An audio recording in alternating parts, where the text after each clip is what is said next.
বিরোধী নির্লজ্জ বিয়াদবের মতো পোশাক পরে কোথায় চললে? তুই আমাকে নির্লজ্জ বেয়াদব বলছিস কেন? আমি এই ড্রেসটা পরেছি, এটা কি কোনো অপরাধ? আর তুই কি বলতে চাইছিস? তোর মতো হাব্বা জুব্বা পরে ঘুরবো? আরে আমার মতো পোশাক পরে লাইফটাকে এনজয় করতে শেখ। বোরখা পরে লাইফটাকে এনজয় করা যায় না বুঝি? হায় আফসোস, তোমার মতো হাজারো মুসলিম মেয়েরা পর্দাটাকে হালকাভাবে নিচ্ছে এবং জেনা বেবাচারি করে লাঞ্ছিত বঞ্চিত হচ্ছে। এই তোদের সমস্যাটা কোথায় বলতো? আমাদের কোনো সমস্যা নেই, সমস্যা তো তোমাদের। ইসলামের সুন্দর সংস্কৃতি ছেড়ে প্যারাচর্চা মগ্ন পচার সংস্কৃতি তোমাদের খুব ভালো লাগে, তাই তো তোমরা বেপরদায় ঘোরো।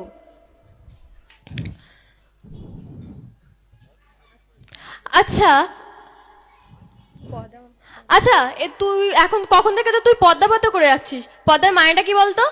পর্দা মানে হলো আবরণ করা বা ঢেকে রাখা। আর এই পর্দা নিয়ে আল্লাহ পর্দা পর্দা করাটা মুসলিমের অন্যতম বিধান। আর এই পর্দা নিয়ে আল্লাহ পাক কোরআনের মধ্যে কি বলেছেন জানো? কি বলেছেন আবার?